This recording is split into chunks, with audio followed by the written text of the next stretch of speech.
Hello, cutie. You're about to experience some lovely ASMR, whether it be an audio or virtual reality roleplay. I do hope that you enjoy. If you enjoy this content, please consider supporting me on Patreon for exclusive videos and downloadable versions of your favorite videos. This will be linked in the description below. And without further ado, here's the video. Carriers hold. You, mortal, the one with the bag, join me on my litter. Watch your words. I alone decide who is worthy to be in my presence. Come. Carriers, proceed. So, what is your name, mortal? You must already know my name, but I will introduce myself regardless. I am Nizeth, the demi-goddess and daughter of Kylum, god of the sky, to whom you owe all that you have. And how do you spend your life? What do you do to add value to this world? A mortal necessity, I suppose. Such things seem base and frivolous to me, but I will not question what you mortals consider valuable. I don't recall giving you permission to speak to me without being spoken to, though I have granted you the honor of riding on my litter with me. This does not mean that you may address me so freely. But neither do you need to panic so. I'm not offended, personally. It matters very little to me how mortals speak to me, so long as they mean no intentional offense.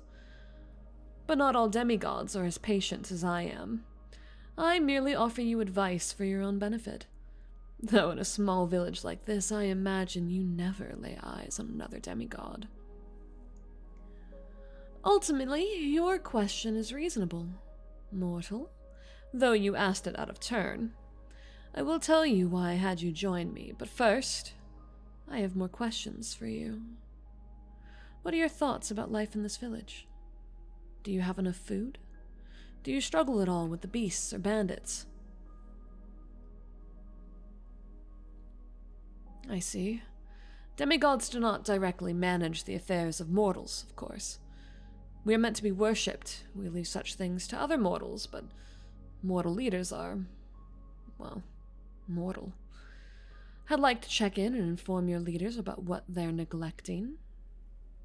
Yes, this is part of the reason why I had you ride with me. As for why I chose you specifically, I suppose you simply caught my attention. I noticed that while all the other villagers were transfixed by the procession, you were barely watching. You looked as though you had somewhere better to be. Oh, on the contrary, I find it sensible. Mortals are always eager to watch us when we pass by, but they don't actually gain very much from it. I've always found it to be a bit foolish, so I appreciate that you only spared me a glance as you went about your business. Of course, I did interrupt your task, but a demi-goddess's desires take priority. Out of curiosity, though, what were you in the middle of? Well, I imagine they won't hold your tardiness against you. In fact, they'll probably be eager to ask you about me. Ah, good. You're a quick learner. Well, since you asked for permission, you may ask your question. Indeed, we're approaching the edge of your village. However, I'm not finished with our conversation. Some demigods might simply tell you to walk back on your own, but I'll have a member of my procession ride you back when I dismiss you. There's something I wish to instruct you on, as I suspect you may be ignorant on this subject. No fault of yours, of course, but what do you know the difference about demigods and mortals? Well, that's not wholly inaccurate, but a bit simplistic. It seems there are some folk beliefs about us this far out. Well, demigods are indeed half god, at least in a sense, but it's not quite how you think. I have 2 mortal parents, but Kylam chose me while I was still in my mother's womb and imbued me with a portion of his godhood. As is law in this land, when my mortal parents realized from my appearance that I was a demigoddess, they delivered me to the royal capital, and there I was raised alongside the other children of Kylam. The thing that I've realized is that, while it of course makes sense that as demigods should have a good upbringing and a comfortable life, this separation from mortals has led my siblings to become, well, arrogant. There's a fine line between understanding that you're superior and flaunting it. That arrogance causes its share of problems. In this country, demigods are meant to be masters of ceremonies, guardians against supernatural threats, and symbols to admire and even aspire to. But some of my siblings are overly harsh and unreasonable towards you mortals. A few even use their legal protection to steal or cause harm, knowing that most mortals won't retaliate for fear of execution. All of this erodes trust and risks destroying our way of life. Thankfully, such practices are rare, but if they ever become common, then you mortals may decide that our guidance and protection are no longer worth it. If that should happen, then mortals and demigods alike will suffer. For that reason, I've resolved to not allow myself to slip into that trap. I plan to remain grounded and level-headed, and not demand more from mortals than is due to me. That's the reason I called you to my litter. Conversations with mortals are valuable to me, as, well, they help me understand how you think. And you in particular seem like you might have some interesting things to say. False modesty seems to be popular among mortals, but you needn't bother with it around me.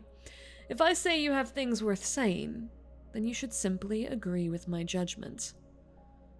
Now, of course, this is hardly the setting for a lengthy conversation, especially as we move farther and farther away from your village, so I will tell you what we will do.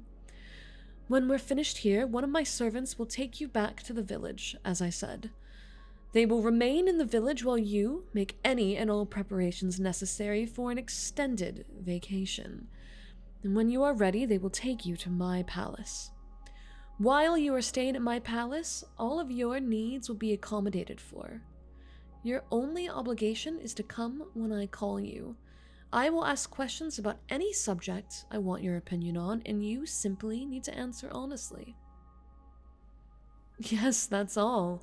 I don't know exactly how long I will require your service. It's no longer than a month or 2, I expect.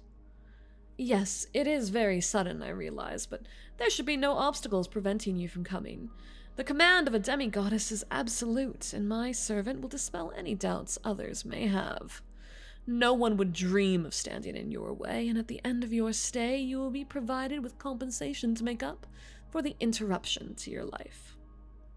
Oh, a respectable amount, don't you worry. And I have a standing offer for all my visitors if you are to provide me with any sort of idea or insight that I find surprising and useful. Then I will grant you a reward of 10,000 gold coins. I'm not sure if you're well versed in mathematics, so let me put it this way. With that kind of money, you wouldn't have to work another day in your life, so long as you aren't too extraordinarily wasteful. But of course, these promises of wealth are primarily to catch your attention and make this decision easier. In my opinion, the greatest thing you will gain from this experience is the opportunity to spend so much time in close proximity to a demigoddess. I anticipate that the knowledge you will glean from our conversations will be immensely useful to your future. Well, this isn't an offer as much as it is a command, but I'm glad you find the arrangement agreeable. In an ideal world, I think all commands would be desirable to follow, and I endeavor to make mine so. In any case, you may take as much time as you need to prepare, but I would prefer that you be finished and ready to leave within the week. I have other guests that I can speak with at the palace, but I'm especially eager to sit with you again. Ah, but before you go, take these. They're fine sweets. Some of my favorites. I imagine that you haven't had the opportunity to try something like this before. Now take care, mortal. I hope to see you again as soon as possible.